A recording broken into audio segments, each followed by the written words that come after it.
नमस्ते दोस्तों। आज के इस एक्सप्लेनर में हम एक ऐसे इनविजिबल नेटवर्क की बात करने वाले हैं जो सच में हमारे फ्यूचर को आकार दे रहा है। जी हाँ, हम बात कर रहे हैं इंटरनेट ऑफ थिंग्स की, जिसे प्यार से आईओटी भी कहा जाता है। तो एक बहुत ही दिलचस्प सवाल से शुरुआत करते हैं। आजकल हर दूसरी चीज स्मार्ट हो गई है ना? Smart TV, smart fridge, smart watch. लेकिन असल में किसी डिवाइस को स्मार्ट बनाता क्या है? मतलब जरा सोचिए, हमारे आसपास की ये मामूली सी बेजान भौतिक चीजें अचानक से सोचने और आपस में बात करने के काबिल कैसे हो जाती हैं? इस पूरी प्रक्रिया को समझने के लिए आज के हमारे सेशन का रोड मैप कुछ ऐसा रहेगा। सबसे पहले हम इसके बेसिक कॉन्सेप्ट को डिकोड करेंगे, फिर इसकी 5 प्रमुख विशेषताओं को जानेंगे। उसके बाद आईओटी के building blocks, powerful IoT gateway और आखिर में एक स्मार्ट ऑफिस के अंदर झांक कर देखेंगे। तो चलिए सबसे पहले डिकोड करते हैं इस बेसिक कॉन्सेप्ट को। आखिर ये आईओटी भला क्या है? अगर हम बिल्कुल आसान शब्दों में समझें तो इंटरनेट ऑफ थिंग्स यानी आईओटी असल में स्मार्ट डिवाइसेस का एक बहुत बड़ा नेटवर्क है। इन डिवाइसेस में छोटे छोटे सेंसर्स लगे होते हैं जो इंटरनेट के जरिए आपस में जुड़ते हैं, बात करते हैं और डेटा शेयर करते हैं, वो भी बिना किसी इंसानी मदद के। मतलब अब इंटरनेट सिर्फ हमारे लैपटॉप या स्मार्टफोन तक ही सीमित नहीं रह गया है, बल्कि ये हमारे रोजमर्रा के गैजेट्स और घरेलू उपकरणों के अंदर तक पहुंच चुका है। इस पूरे सिस्टम का जो बुनियादी वर्कफ्लो है ना, वो एकदम सिंपल और शानदार है। होता क्या है कि एक स्मार्ट डिवाइस जिसके पास अपनी खुद की इंद्रियां यानी सेंसर्स होते हैं और जिसकी एक यूनिक पहचान होती है, वो सीधा इंटरनेट से जुड़ता है और फिर वो दुनिया के किसी भी कोने में मौजूद दूसरे स्मार्ट डिवाइस के साथ कम्युनिकेट कर सकता है। बस यही कनेक्शन और कम्युनिकेशन ही तो आईओटी का मेन फाउंडेशन है।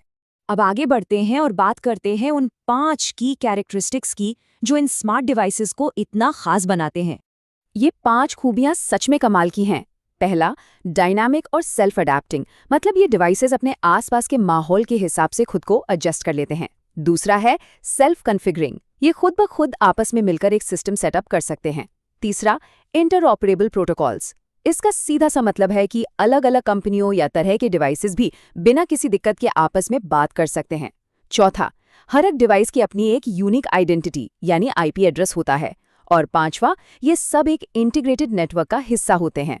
हमारी स्मार्ट वॉच से लेकर सड़कों पे चलने वाली स्मार्ट कारों तक हर जगह यही खूबियां काम कर रही हैं। एक रियल वर्ल्ड एग्जाम्पल से समझते हैं, जैसे हमारी स्मार्ट वॉच।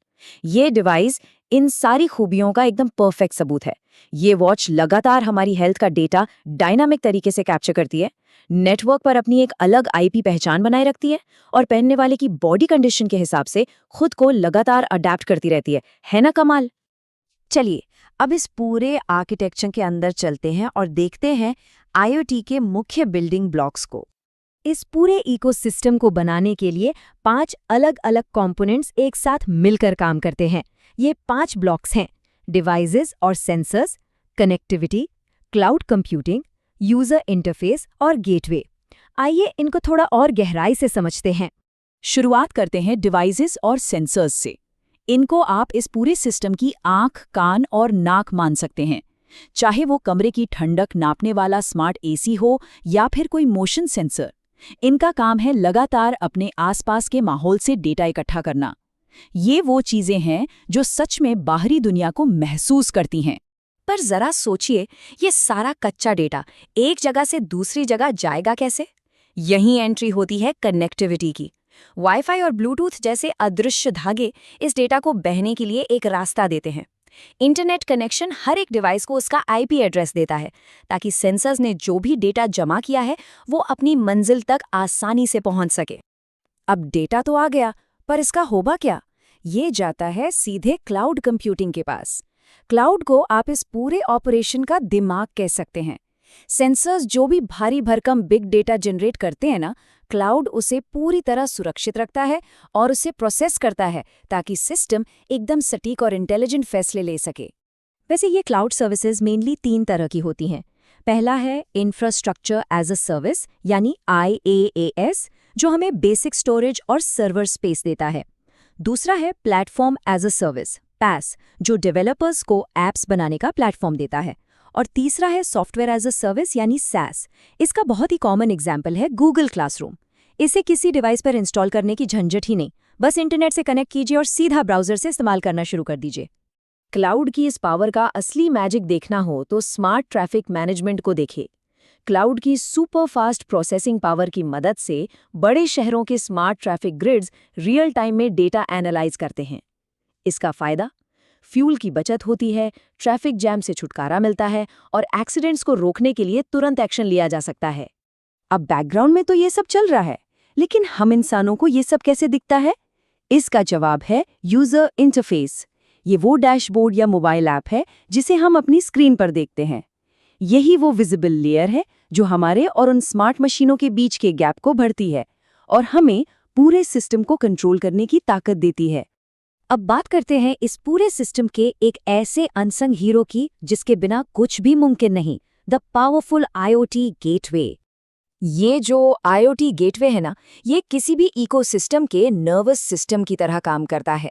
इसे आप एक बहुत ही स्मार्ट ट्रांसलेटर मान सकते हैं, क्योंकि अलग अलग डिवाइसेस की नेटवर्क भाषा भी अलग अलग होती है।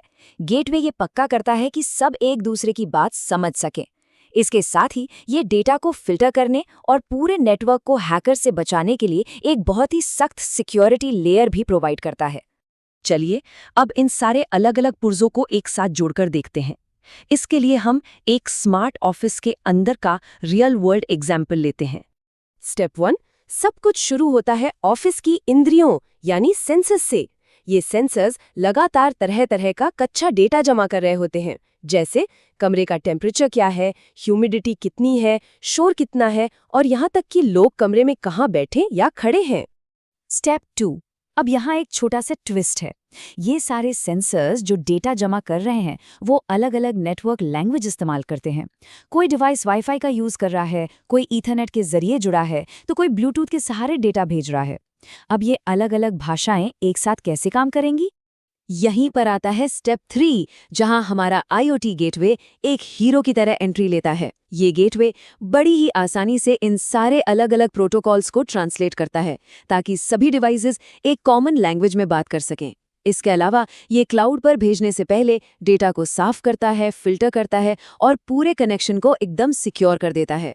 और फाइनली स्टेप 4, गेटवे से छनकर ये सारा सिक्योर डेटा पहुंचता है क्लाउड के पास।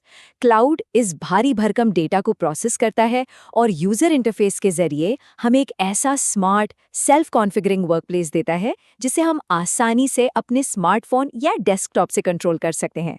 तो आईओटी की इस पूरी एनाटॉमी और उसके काम करने के तरीके को समझने के बाद एक बहुत ही दिलचस्प सवाल दिमाग में आता है।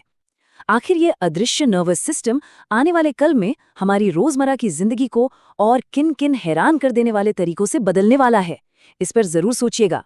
आज के इस एक्सप्लेनर में बस इतना ही। सीखते रहिए और अपनी ये क्यूरियोसिटी हमेशा जगाए रखिए।